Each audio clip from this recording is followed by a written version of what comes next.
Welcome back to the channel, everybody. Let's get after it. New research shows that data centers may be actually making the state hotter.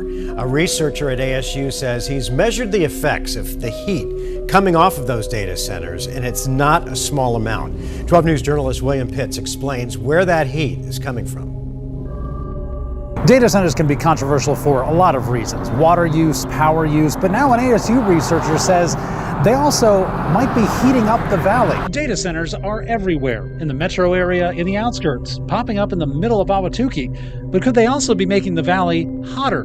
David Saylor at Arizona State University started to test that theory. And what we started noticing was that downwind of the data centers, we were capturing an elevated air temperature. His research involves sensors on cars driving around data centers taking temperature readings. We found pretty consistent elevation of air temperature, at least hundreds of yards downwind of the data center in the nearby adjacent neighborhoods. You know, air temperature increases 3-4 degrees Fahrenheit. Data centers, especially AI data centers, generate a lot of heat. That's why computers have cooling fans. Data centers have an entire cooling system. But that hot air exhaust doesn't just disappear, it has to go somewhere. Saylor says sometimes it goes straight up, sometimes it gets blown by the wind. The heat that's rejected from any building is usually more than the electricity consumption of the building because the air conditioning equipment itself requires energy to run. These things use a lot of electricity. I mean, some of them have their own substations. So you can imagine the amount of heat that they're generating. Yeah, even a mid-sized data center, maybe a 30 megawatt data center is using as much electricity as, like 20 or 30,000 homes. Saylor says his data is still preliminary and only a couple of days worth. But he wants to design a full-sized experiment to nail down how much heat data centers are putting out and maybe how to get rid of it. We have to find a way to have that waste heat that comes out more effectively mixed vertically away from the surface. William Pitts, 12 News. I don't think they see this as an issue because they don't plan on anyone living close to these things. This guy's talking about how they got to figure out some way to stop this so that the people who live next to these data centers aren't experiencing this increase in heat.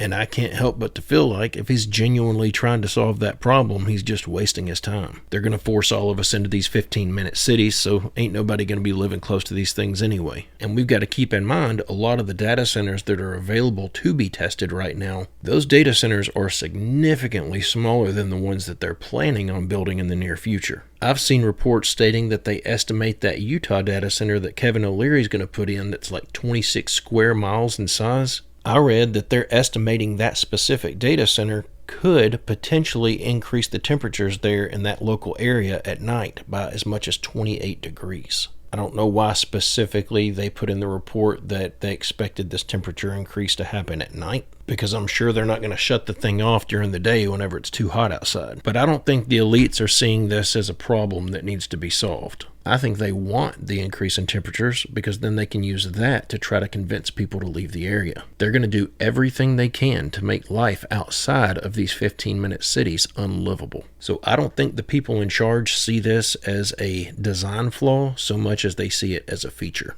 And the more heat they produce with these data centers, the more of our fresh drinking water they get to use up. And there seems to be a race to see who can deplete that resource the fastest. Trump now says you're a terrorist if you believe that data centers shouldn't poison our water and AI should be regulated. Now, Wired got this report from 1,000 unpublished pages from DHS, the FBI, and some fusion centers which were created after 9/11. And the thing is, they have left this as a broad category. They have not really clearly defined it at all, nor have they even used these kinds of terms in public documents. And that's for a very specific reason. They're planning to surveil and go after any American who ideologically disagrees with this White House, because under this administration, free speech is a thing of the past. I wish I could tell you that these kinds of tactics are brand new to the U.S. government, but sadly they're not. FBI has used this exact kind of language and justification to go after black and brown or left-wing organizations, groups, and protests for decades, going back to COINTELPRO and MLK Jr. Back in those days, the FBI's own documentation said that their entire goal was to identify and eliminate any Messiah-like figures who could unite people across race, class, etc. There is one issue in 2026 which is uniting all of us across political spectrums, across race, class, etc. It is this right here, that corporations, AI, data centers, technology, all of it should not be allowed to come in, steal our homes and jobs, and then poison our food and water. That right there terrifies them, because to Donnie, nothing matters except his bottom line. And let's not forget, the president has openly invested in and is profiting off of AI and these data centers. Well, I can get on board with most of that, but I can't help but find it a little funny that she's sitting there saying that we need to unite, that we need to stop all the division, while at the same time she's still hung up on this idea of Trump's administration is only going after the left. I am beyond sick of hearing this nonsense. And that kind of talk is in direct opposition of what she's claiming she wants to do, unite the country. It is not a matter of right versus left. It is a matter of us versus them. The people who want to control everything against the people who just want to be left alone. But with that being said, they can't put all of us on a list. They can't investigate everybody. And I have yet to come across an individual who thinks that these data centers are a good idea. In fact, the only people I've heard say anything positive about this, it's only the people who stand to profit off of it. But as obvious as it is that we the citizens do not want these data centers in our country, and with the speed at which our government is racing to install these things, it has become overwhelmingly obvious that we do not have any representation in our federal government anymore. We've reached the point in our country where our federal government no longer even attempts to make it appear that they're working on our behalf. It doesn't feel like we have a president and a federal government anymore. It's starting to feel more like we have a warden and a bunch of prison guards. So here's the thing. The real vision is so psychopathic that it's very hard for people to believe that it's true. And you have to understand the people who are running the planet don't look at you and me as the same species as they. And what they want is they've now created a technological infrastructure where it's much easier and risk-free for them to have a much smaller population. So they would like to see significant depopulation, on a steady basis, which is what they've been doing since the financial coup started in America. They've been steadily lowering life expectancy and steadily lowering fertility. So these are long-term trends, but if you look at what they're doing now with closing down the straits, right, coming into planting season, it looks to me like we may be facing an intentional engineering to engineer massive famine, very significant famine, and energy lockdowns. This time it won't be COVID. It'll be, we can't afford we have to preserve gas for national security. So, we've seen these kinds of restrictions now in Thailand, Peru. It's coming on around the world as the straits remain closed. So they want to reduce population, but what they want with the population that they're managing is they want to delegate the governance structure to an AI infrastructure like a social credit system that can do surveillance and institute spatial control and financial control at a one-by-one level.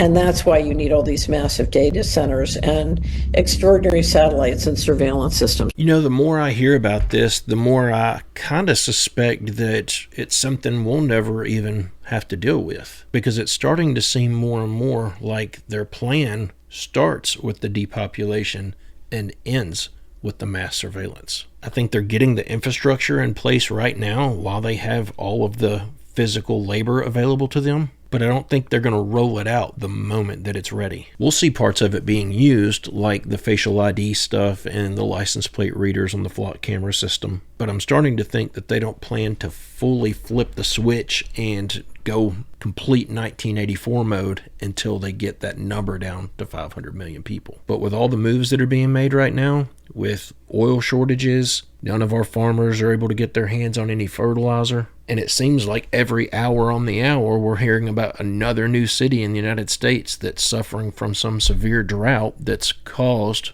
most of the time by some AI data center. And when you don't have any water and you don't have any fertilizer to grow your crops and you don't have any fuel to transport those crops, how could that not lead to a food shortage? I really hope that this is not the direction that we're headed in, but it's starting to sound like they intend to get to that 500 million people number through starvation. Social media came and hacked our attention and took most of it with devastating effects. Now AI is coming to hack our attachments, which is going to have even more devastating effects. So think about it this way. Everyone needs to understand the attachment system. It's this wonderful system that all mammals have that keeps the mother and other species, but for humans, mothers and fathers, keeps us connected to the child and the child to the parent. But it's this cybernetic system in which, as the kid is beginning to develop and is able to, like, you do like peekaboo games and you do the back and forth, and it's just the most delightful thing. You get that back and forth. It's called serve and return interactions. And all the time, the child is developing what's called an internal working model of the parent. And the model in their head is, when I get in trouble, that this is the person that comes and soothes me. And the point of this isn't just to make the child feel good. The point is that now the child can go off and play, because that's where the learning happens. It doesn't happen when you're in your mother's arms. The whole point of the attachment system is to regulate the child going off and playing, taking risks, having experiences, and then when something goes wrong, as it always does, then they come running back to their secure base. And if they don't have a secure base, then they're much more anxious and they don't explore as much and they don't develop as much. All right. So this develops very gradually over all of childhood. And the internal working models you develop as a child are the models that you will reuse in puberty for romantic relationships. And so if you are securely attached as a child, you're more likely to be securely attached as an adult on the dating market, which makes you a much better candidate for boyfriend or girlfriend or husband or wife. What's going to happen? AI is going to intervene very early.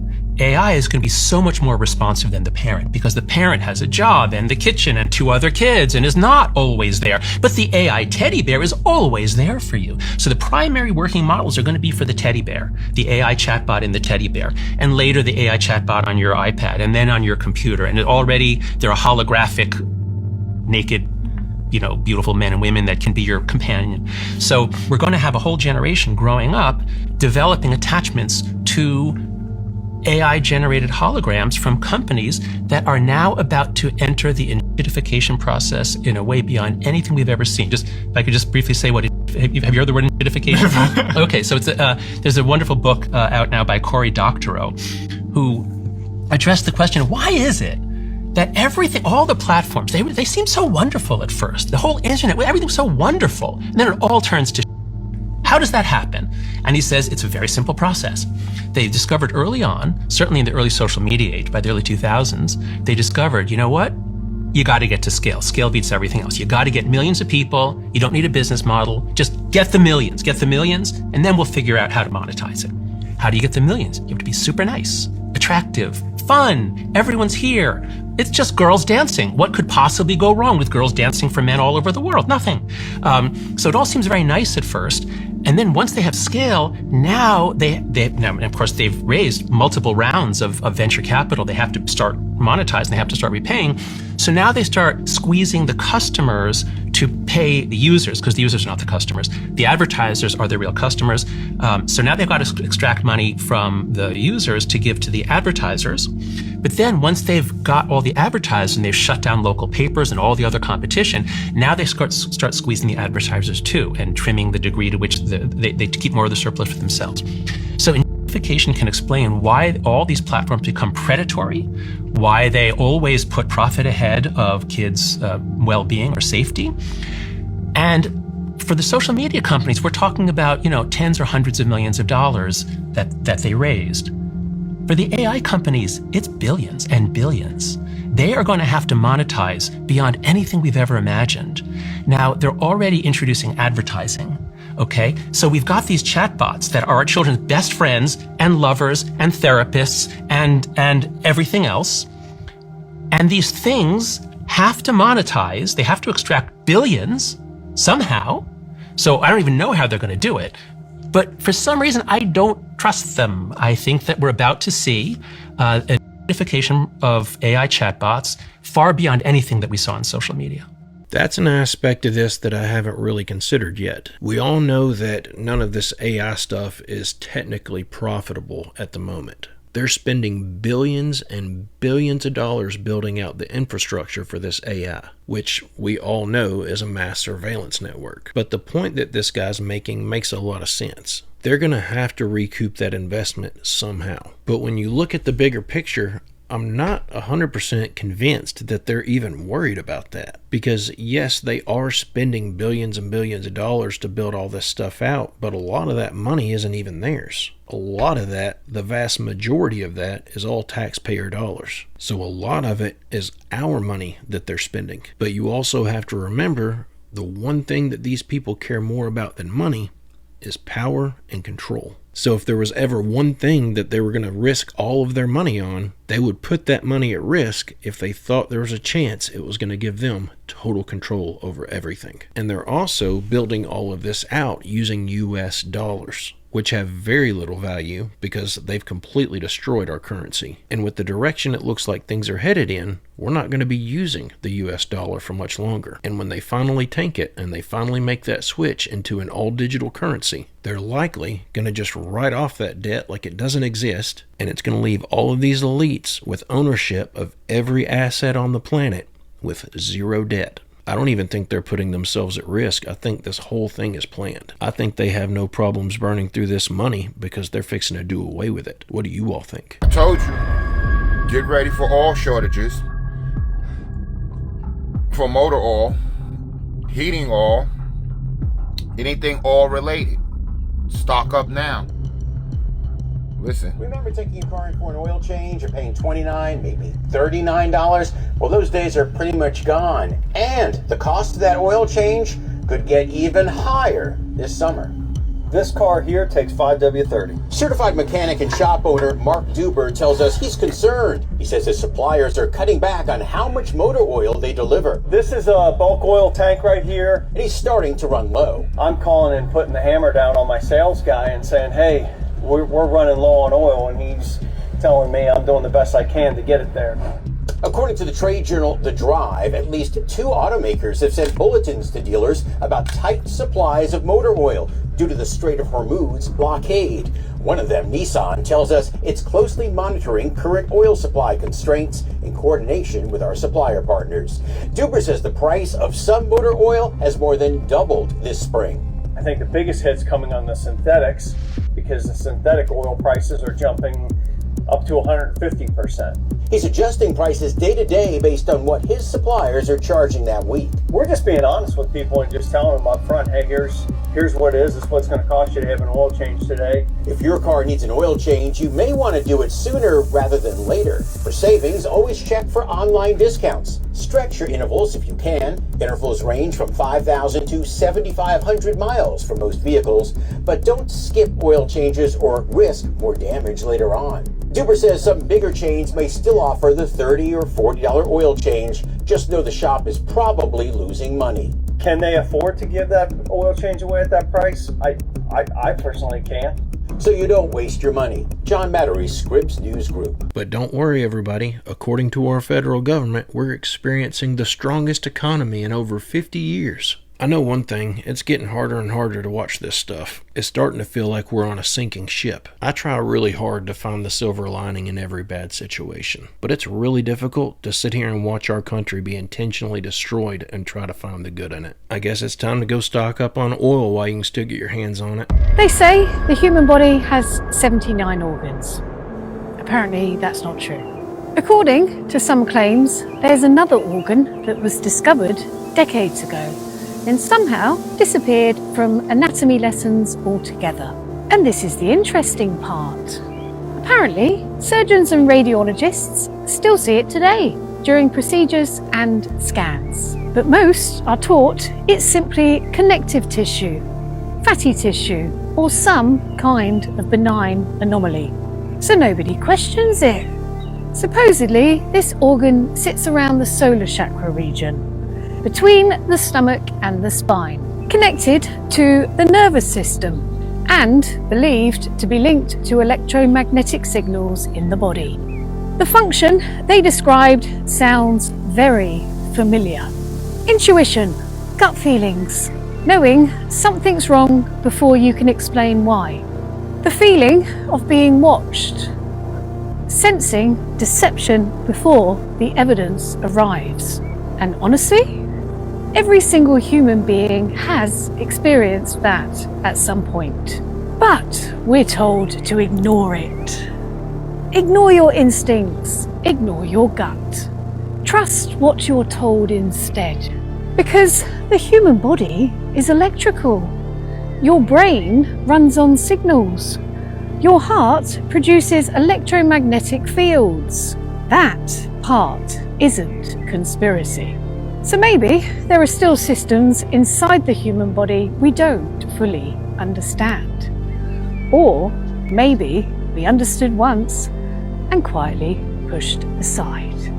I wish she would have given the name of the organ so I could have looked it up, but maybe that's the point she's trying to make, is that you can't find any information on it anymore. But not knowing what it's called, I don't really have a way to research it. But I will say it makes perfect sense that there's something inside of us that causes us to have that feeling from time to time. And I just always assumed it was some sort of a psychological thing, that your brain subconsciously knew something that it wasn't telling you, and that's what caused you to get that feeling. But you do get that feeling all over your body when you get it, so it may actually be coming from some organ in your body that's sending out this signal telling you, hey, it's time to take off running. But again, I don't know how to look it up. But if this were true, if there were another organ that was previously known about and has since been hidden from the public, it would certainly make sense why they chose to hide that one. And considering how long they've been putting fluoride in our drinking water, knowing the effects that it was having on us, would it even be reasonable to give them the benefit of the doubt? I've read the Bible my whole life, and I literally just learned this recently. So this is a Bible prophecy that some people think that it might be unfolding literally right now. NASA and the UN and some other sources are basically saying, hey, the Euphrates River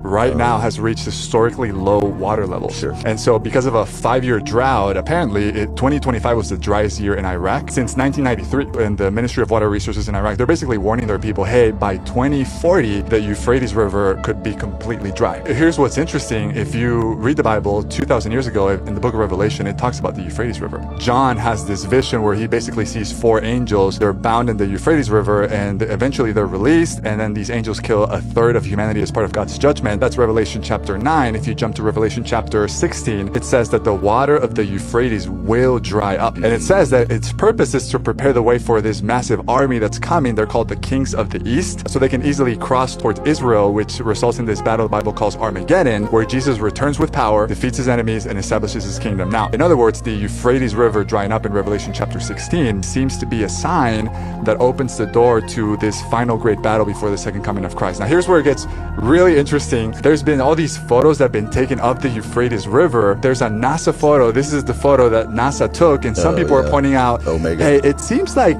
the shape of the river looks like the symbol Omega. Omega is the last letter of the Greek alphabet, and some people are asking, man, could this point to Jesus being the Alpha and the Omega, the beginning and the end? This is what it looks like. And so people will start asking, hey, is that legit or not legit? Is this real? So one, we have to approach some of these conversations with humility and asking the Holy Spirit's guidance. But here's what we do know. Here's what every single Christian agrees on. Christ is returning soon because he said he would. That's right. And so the question is not if he's returning, the question is when he is returning. The question is not whether he's returning, is whether you are ready. Christians need to have a posture of humility, not one of fear, but of expectation and joy. Because when you look at everything happening right now, some people freak out, but at the end of the day, we know nothing is happening right now that is catching God by surprise. He has a divine purpose and a plan for everything happening today. I want to give everyone the same warning that these guys just did, because it's not just the Euphrates River drying up that's signaling that we are in our last days. I think if someone were to sit down and write out a list of everything that the book of Revelation warns us is going to happen whenever it gets close to the return of Christ, and then take that list and start checking off things that have already happened,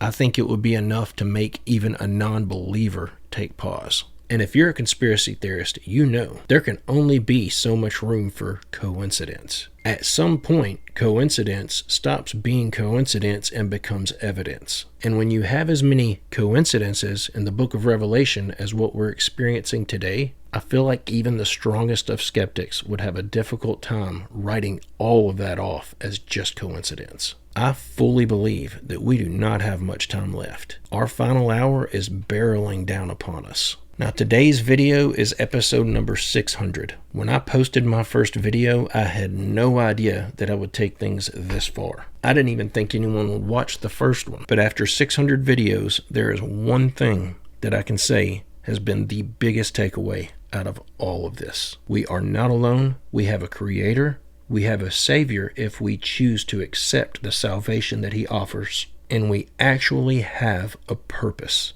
And if I had not had enough common sense to follow the evidence where it takes me, I would not be where I am today. For so long, I ignored all of the evidence, but that evidence was right there the whole time. All it took was me exposing myself to it. And if you're in the same boat that I was in whenever I started this channel, please go seek out that evidence. I truly believe anyone who says that they don't believe in God just hasn't looked hard enough. And it is in no way whatsoever important for me that someone else think the way I think just because that's what I think is true. I just want everyone else to have the peace of mind that I have. I want everyone else to be able to experience what I've gotten to experience since I accepted Christ into my life. So please know I'm only sharing this out of genuine love and concern. I just hate to see anyone lost. But guys and gals, I'm going to go ahead and end the video right there. I hope you enjoyed these clips we watched together today. God willing, I'll be back soon with another one. I hope you come back to join me. Don't forget to leave a like and don't forget to drop a comment down below to increase the odds of my future uploads showing up in your YouTube feed. But guys and gals, thank you all so much for sticking around for 600 episodes. I hope everyone has a great, safe, fantastic rest of your day, and I will see you all in the next one.